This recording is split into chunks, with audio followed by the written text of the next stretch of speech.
My name is Tonantzin Oseguera, and I serve as the Vice President for Student Affairs here at Cal State Fullerton. Welcome to the virtual 2021 Diversity Forum. I believe I actually did the welcome for this last year, so this is exciting. I get to do it again. Maybe next year we'll be doing it in person.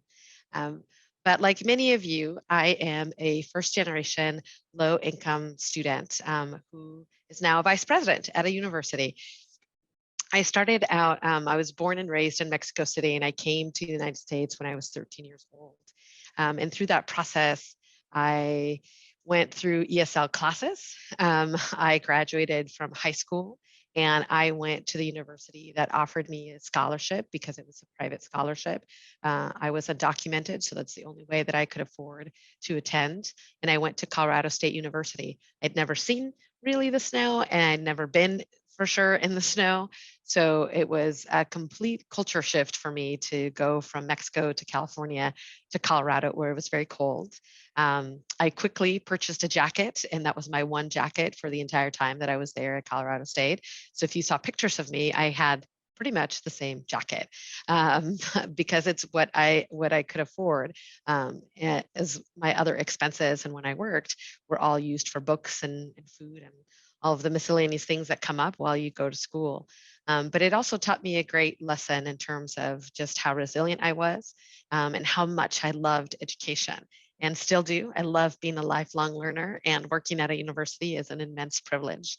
After I graduated with my bachelor's in science from Colorado State, because my major was in gerontology and in human development, I decided to take a risk and do student affairs and higher education. So I attended the University of Vermont and received my master's. While I was there, I also worked in the Office of Admission, Outreach, and Recruitment. So I got to travel around the East Coast, which was wonderful because it was probably the only way that I could have traveled all through the East Coast on UVM's dime, while I attended college and high school fairs in order to recruit students. It was also really good because I was able to also use my Spanish, as they wanted, Spanish-speaking folks to do some of those high school fairs and talk to the parents and families. So it was great to travel around the East Coast and talk to different families and the different Spanish intonations that there exist, because obviously from Mexico, it's a very different, almost dialect that you speak in Spanish as someone who is from the DR or Puerto Rico, or Argentina or Guatemala. So got to know some different aspects of the Spanish language that I hadn't known before. And it was great. After I finished at UVM, I decided to come back to California and began my working career. I worked at Chapman University, not too far from here, from Fullerton, for a couple of years. And I worked in student activities office. Then I worked at Portland State University and their student activities and leadership office also as the director. And then after being away from California for about 5 years, decided to come back and worked at UC Riverside for 6 years as the assistant dean of students, and did a variety of different programs and departments and areas. And then actually in 2013, I started my job here at Cal State Fullerton, and I've been here ever since. I first started as Dean of Students, and then I became the Associate Vice President for Student Affairs. And then most recently, last July, became the Vice President for Student Affairs here. I think, being a first generation college student and someone to be first in the family to attend school, there's a lot of things you don't know. There's a lot of experiences that you will have and that you have that change and mark who you are. For me, I definitely having to navigate the higher education system in the United States as an undocumented student changed my perspective.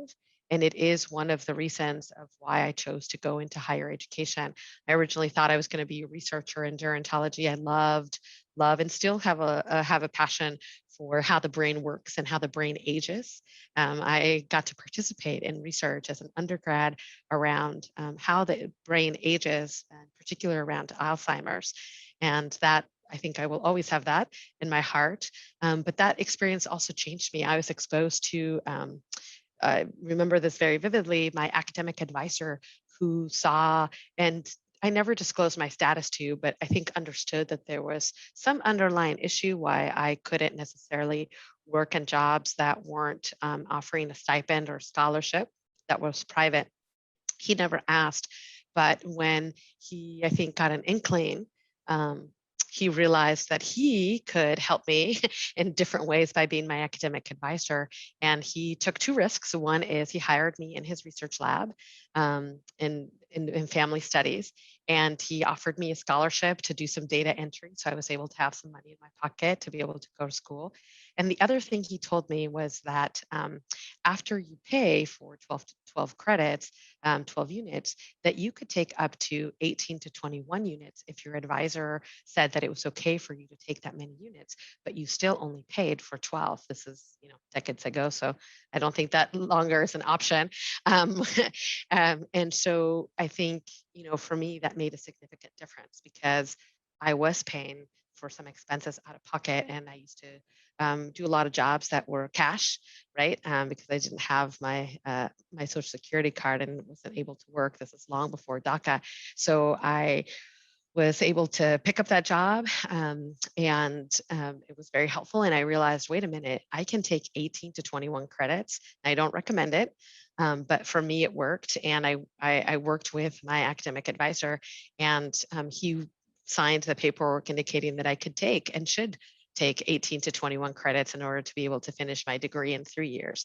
So I did my undergrad degree in 3 years, because paying for that fourth year, I could have done it, but would have been more expensive. And so, you never know who you're going to encounter. Now, this person, my academic advisor, is a white man from Georgia, who probably, grew up, because he grew up from Georgia, having very different understanding and biases towards, right, undocumented immigrants. But yet he kind of took a risk and he helped me. Um, and I am forever grateful because it put me on a different trajectory and a different capacity to be able to finish school sooner, get my master's sooner, and be able to start working in a different way, that I could. And so one of the pieces that I will share in terms of advice to all of you as you're thinking about your graduate program is ask for help.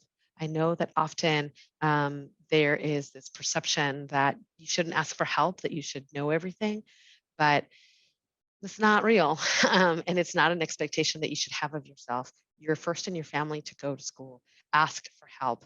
Ask people questions. Don't feel like you have to figure this out on your own. There are many people who are willing to help you and take a risk sometimes to be able to help you in your academic journey. So you also have to be brave enough to be able to ask for that help and to recognize that you might need that help.